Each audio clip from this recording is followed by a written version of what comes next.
Hello student, welcome in the school management and leadership class.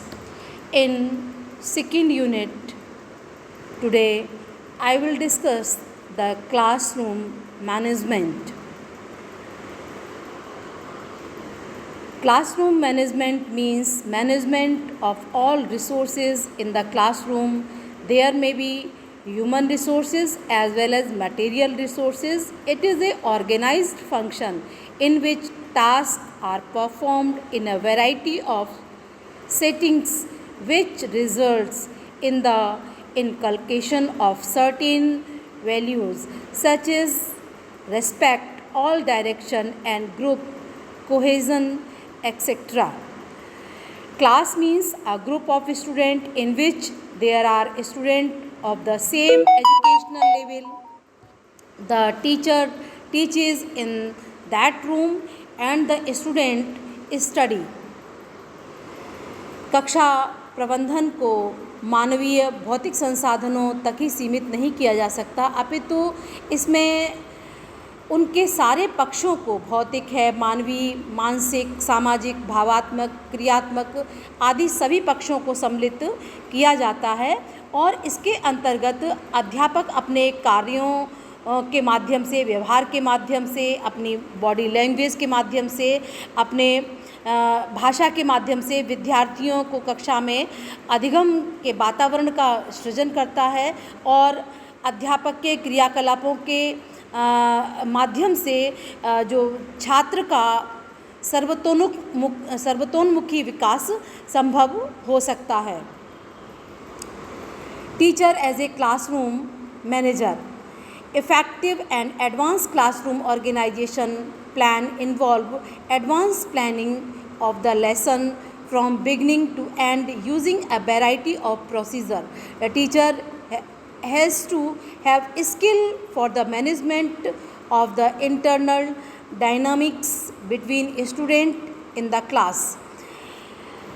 Teacher को एक classroom manager की तरीके से माना जाता है और कक्षा शिक्षण के दौरान शिक्षक से क्या अपेक्षाएं की जाती हैं, वो teacher should B a strong teacher, less dissatisfied होना चाहिए, मतलब उसको जो है अपने शारीरिक रूप से, मानसिक रूप से शिक्षक को स्ट्रॉन्ग होना चाहिए, कम असंतुष्ट होना चाहिए, सभी से फ्रेंडली व्यवहार करने वाला होना चाहिए और लेस इनसिक्योर और कम असुरक्षित होना चाहिए. असुरक्षा का भाव अगर शिक्षक के अंतर्गत होता है तो वो कक्षा शिक्षण बहुत अच्छे तरीके से नहीं कर पाता है.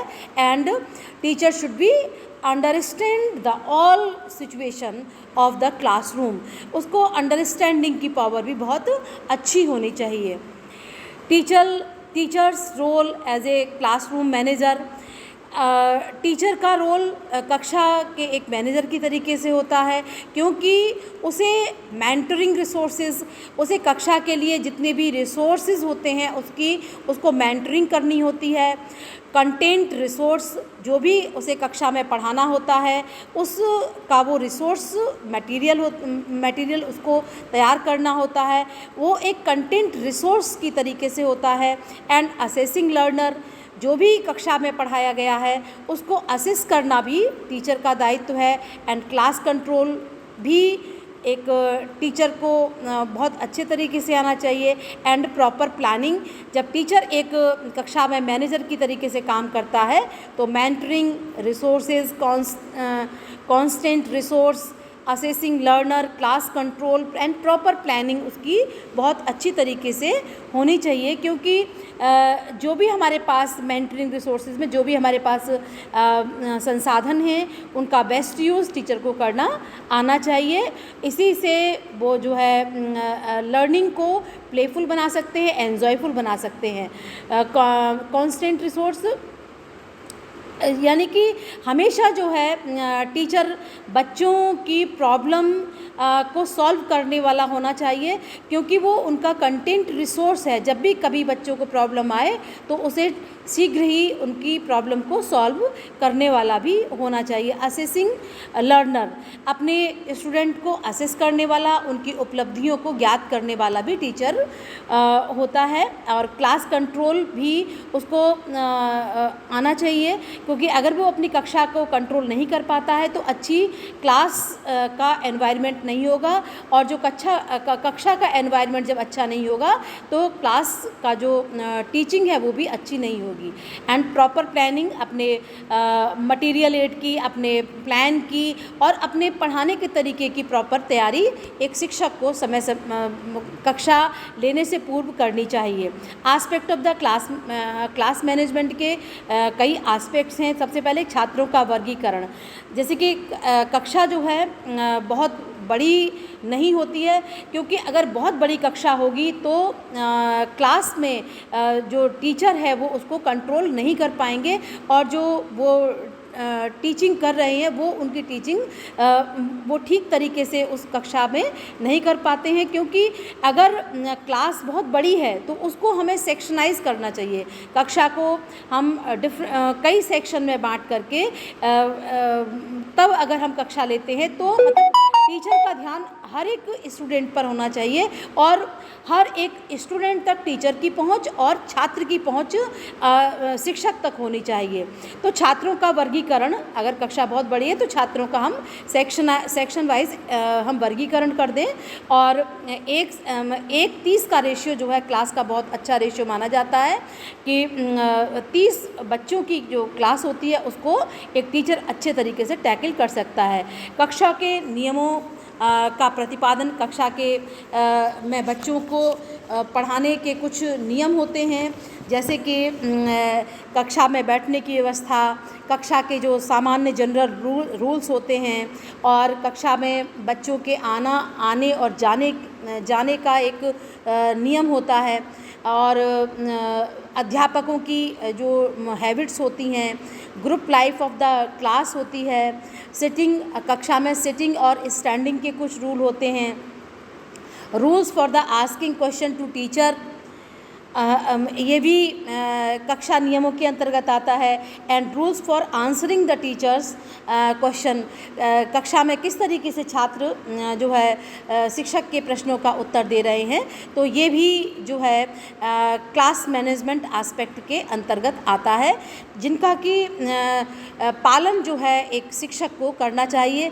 कक्षा शिक्षण संबंधी नियम होते हैं कि the teacher should enter the class in time or see the children stand up respectfully, motivate student to the study lesson properly, हमें समय समय पर उनको मोटिवेट भी करना चाहिए।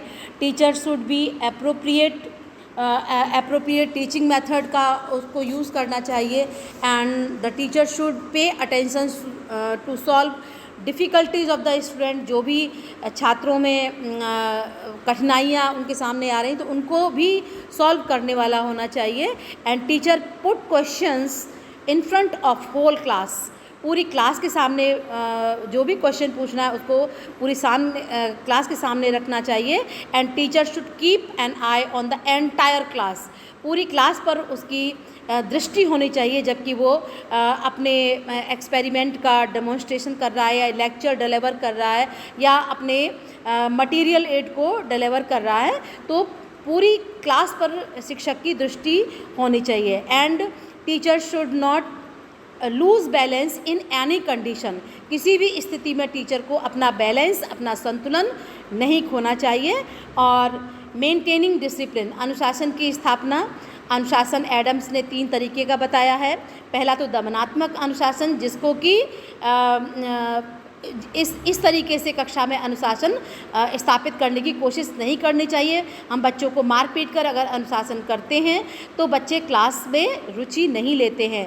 तो मुक्त्यात्मक और प्रभावात्मक अनुशासन को ही हमें कक्षा के अंतर्गत टीचर को अडॉप्ट करना चाहिए। Objectives of the classroom management, teacher provide structure, मतलब जब भी कक्षा शिक्षण के लिए टीचर जा रहे हैं तो उनको पूरा स्ट्रक्चर उसकी प्लानिंग पूरी, किस तरीके से हम इस लेक्चर को कितने भागों में पढ़ाएंगे, कितने दिन में इस लेक्चर को कवर करें, तो पूरी उसको एक पूरा स्ट्रक्चर उसका तैयार कर लेना चाहिए। टू प्रोवाइड रूल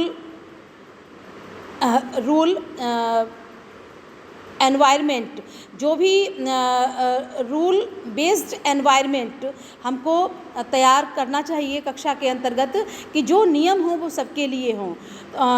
अगर सबके लिए अलग अलग तरीके के नियम होंगे तो कक्षा में असंतुलन की स्थिति पैदा होगी। इफ़ेक्टिव इंस्ट्रक्शन देने का जो तरीका है वो प्रभावशाली होना चाहिए। To provide student academic achievement, उनका समय समय पर हमें शिक्षक को एक एकेडमिक अचीवमेंट भी उनका समय समय पर लेना चाहिए। And prompting and assessing student, अपने छात्रों का समय समय पर उनका असेसमेंट भी, उनका मतलब चाहे वो मंथली हो चाहे वो वीकली हो, वो असेसमेंट या लेसन को पढ़ाने के बाद में भी हमको असेसमेंट छात्रों का लेना चाहिए। तो ये है क्लासरूम मैनेजमेंट के कुछ उद्देश्य है। Problems in the classroom management, जब भी हम शिक्षक कक्षा में क्लास लेने जाते हैं, क्लास प्रबंधन के अंतर्गत कुछ समस्याएं शिक्षकों के सामने आती है, तो सबसे पहली प्रॉब्लम है प्रॉब्लम ऑफ इनडिसिप्लिन। छात्रों में अनुशासन की समस्या बहुत बड़ी समस्या होती है कि कक्षा में छात्रों को अनुशासित किस तरीके से रखा जाए। उनकी हर एक प्रॉब्लम को सॉल्व कर करके हम छात्रों को अनुशासित कर सकते हैं। Not taking interest in the content, कभी कभी आपने देखा होगा कि कक्षा में शिक्षक तो पढ़ा रहा है लेकिन बच्चे उस कंटेंट में इंटरेस्ट नहीं ले रहे हैं, तो हम किस तरीके से उस कंटेंट को इंटरेस्टिंग बनाएं, ये भी एक प्रॉब्लम होती है और इसको एक शिक्षक ही दूर कर सकता है। ओवर क्राउडेड क्लासरूम, जैसा कि मैंने कहा है कि जब ओवर क्राउडेड क्लासरूम होता है तो वहाँ पर शिक्षक अपने लेक्चर को बहुत अच्छे तरीके से डिलीवर नहीं कर पाता है, क्योंकि वो पूरे जो क्लास है उसके बच्चों पर डिसिप्लिन रखना, उनके साथ किस तरीके से हम क्वेश्चनिंग करें, शोरगुल की स्थिति होती है। तो जब ओवर क्राउडेड क्लासरूम होता है तो ये क्लासरूम मैनेजमेंट में टीचर को बहुत प्रॉब्लम का सामना करना पड़ता है। तो इसीलिए कक्षा का आकार जो है 1:30, 1:40 तक का ही होना चाहिए, जिससे कि शिक्षक अपनी कक्षा को कंट्रोल कर सके। ओवरबर्डन टीचर्स, कभी कभी आपने देखा होगा कि एक टीचर के ऊपर कक्षा का भी कार्य होता है, प्रशासन का भी कार्य होता है, कार्यालय का भी कार्य होता है। तो इससे जो है टीचर ओवरबर्डन होते हैं और वो अपने कक्षा प्रबंधन के कार्य को करने में अपने को असहज महसूस करते हैं, वो ठीक तरीके से कक्षा प्रबंधन नहीं कर पाते, तो प्रॉब्लम की स्थिति वहाँ पैदा होती है।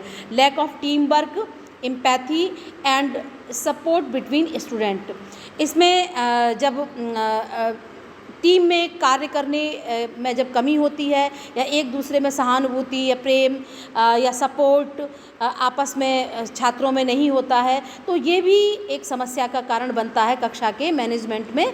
और यहाँ भी बहुत सारी प्रॉब्लम आती हैं कि कक्षा जो है शिक्षक जो है अच्छी तरीके से मैनेज नहीं कर पाता है।